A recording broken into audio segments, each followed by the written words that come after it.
19वां बाब। यीशु मसीह और ज़काई। वो यरू में दाखिल होकर जा रहा था, और देखो ज़काई नाम एक आदमी था जो महसूल लेने वालों का सरदार और दौलतमंद था।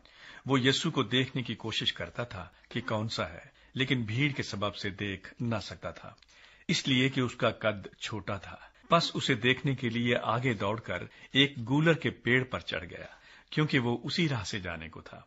जब यीशु उस जगह पहुंचा तो ऊपर निगाह करके उससे कहा, आए ज़काई, जल्द उतर आ, क्योंकि आज मुझे तेरे घर रहना जरूर है। वो जल्द उतरकर उसको खुशी से अपने घर ले गया। जब लोगों ने ये देखा तो सब बुड़बुड़ा कर कहने लगे कि वो तो एक गुनाहगार शख्स के हां जा उतरा।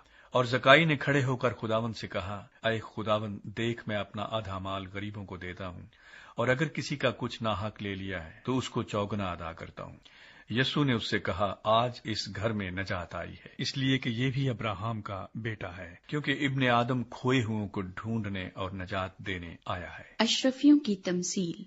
जब वो इन बातों को सुन रहे थे तो उसने एक तमसील भी कही, इसलिए कि यरूशलेम के नजदीक था और वो गुमान करते थे कि खुदा की बादशाही अभी जाहिर हुआ चाहती है। बस उसने कहा कि एक अमीर दूर दराज मुल्क को चला ताकि बादशाही हासिल करके फिर आए। उसने अपने नौकरों में से 10 को बुलाकर उन्हें 10 अशरफियां दी और उनसे कहा कि मेरे वापस आने तक लेन देन करना। लेकिन उसके शहर के आदमी उससे अदावत रखते थे और उसके पीछे एलचियों की जबानी कहला भेजा कि हम नहीं चाहते कि ये हम पर बादशाही करे।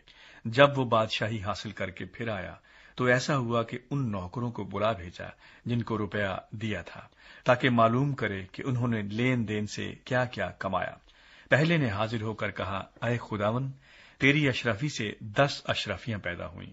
उसने उससे कहा, अय अच्छे नौकर, शाबाश, इसलिए कि तू नहायत थोड़े में दयानतदार निकला।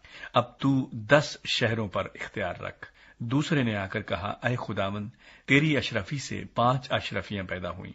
उसने उससे भी कहा कि तू भी 5 शहरों का हाकिम हो। तीसरे ने आकर कहा, अय खुदावन, देख तेरी अशरफी ये है जिसको मैंने रुमाल में बांध रखा, क्योंकि मैं तुझसे डरता था, इसलिए कि तू सख्त आदमी है। जो तूने नहीं रखा उसे उठा लेता है, और जो तूने नहीं बोया उसे काटता है। उसने उससे कहा, अय शरीर नौकर, मैं तुझको तेरे ही मुंह से मुलजिम ठहराता हूं। तू मुझे जानता था कि सख्त आदमी हूं, और जो मैंने नहीं रखा उसे उठा लेता, और जो नहीं बोया उसे काटता हूं। फिर तूने मेरा रुपया साहूकार के हां क्यों ना रख दिया कि मैं आकर उसे सूद समेत ले लेता। और उसने उनसे कहा जो पास खड़े थे कि वो अशरफी उससे ले लो और 10 अशरफी वाले को दे दो। उन्होंने उससे कहा, अय खुदावंद, उसके पास 10 अशरफियां तो हैं। मैं तुमसे कहता हूं कि जिसके पास है उसको दिया जाएगा, और जिसके पास नहीं उससे वो भी ले लिया जाएगा जो उसके पास है। मगर मेरे उन दुश्मनों को जिन्होंने ना चाहा था कि मैं उन पर बादशाही करूं, यहां लाकर मेरे सामने कत्ल करो। यरूशलेम में शाहाना दाखला।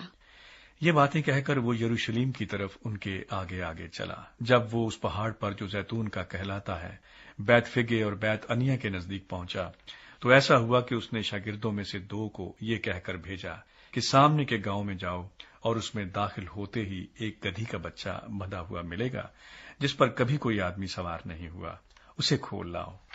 और अगर कोई तुमसे पूछे कि क्यों खोलते हो, तो यूं कह देना कि खुदावंद को इसकी जरूरत है। बस जो भेजे गए थे उन्होंने जाकर जैसा उसने उनसे कहा था वैसा ही पाया। जब गधी के बच्चे को खोल रहे थे तो उसके मालिकों ने उनसे कहा कि इस बच्चे को क्यों खोलते हो। उन्होंने कहा कि खुदावंद को इसकी जरूरत है। वो उसको यीशु के पास ले आए और अपने कपड़े उस बच्चे पर डालकर यीशु को सवार किया। जब जा रहा था तो वो अपने कपड़े राह में बिछाते जाते थे, और जब वो शहर के नजदीक जैतून के पहाड़ के उतार पर पहुंचा तो शागिर्दों की सारी जमात उन सब मौजज़ों के सबब से जो उन्होंने देखे थे खुश होकर बुलंद आवाज से खुदा की हम्द करने लगी कि मुबारक है वो बादशाह जो खुदावंद के नाम से आता है। आसमान पर सुलह और आलम बाला पर जलाल। भीड़ में से बाज फरीसियों ने उससे कहा, अय उस्ताद, अपने शागिर्दों को डांट दे। उसने जवाब में कहा, मैं तुमसे कहता हूं कि अगर ये चुप रहें तो पत्थर चिल्ला उठेंगे। यीशु मसीह यरूशलेम पर रोता है। जब नजदीक आकर शहर को देखा तो उस पर रोया और कहा, काश कि तू अपने इसी दिन में सलामती की बातें जानता, मगर अब वो तेरी आंखों से छुप गई हैं। क्योंकि वो दिन तुझ पर आएंगे कि तेरे दुश्मन तेरे गिर्द मोर्चा बांध कर तुझे घेर लेंगे और हर तरफ से तंग करेंगे, اور تجھ کو اور تیرے بچوں کو جو تجھ میں ہیں زمین پر دے پٹکیں گے، اور تجھ میں کسی پتھر پر پتھر باقی نہ چھوڑیں گے، اس لیے کہ تو نے اس وقت کو نہ پہچانا جب تجھ پر نگاہ کی گئی۔ ہیکل میں داخلہ۔ پھر وہ ہیکل میں جا کر بیچنے والوں کو نکالنے لگا اور ان سے کہا، لکھا ہے کہ میرا گھر دعا کا گھر ہوگا، مگر تم نے اس کو ڈاکوؤں کی کھو بنا دیا۔ اور وہ ہر روز ہیکل میں تعلیم دیتا تھا، مگر سردار کاہن اور فقیہ اور قوم کے رئیس اس کے ہلاک کرنے کی کوشش میں تھے، لیکن کوئی تدبیر نہ نکال سکے کہ یہ کس طرح کریں، کیونکہ سب لوگ بڑے شوق سے اس کی سنتے تھے۔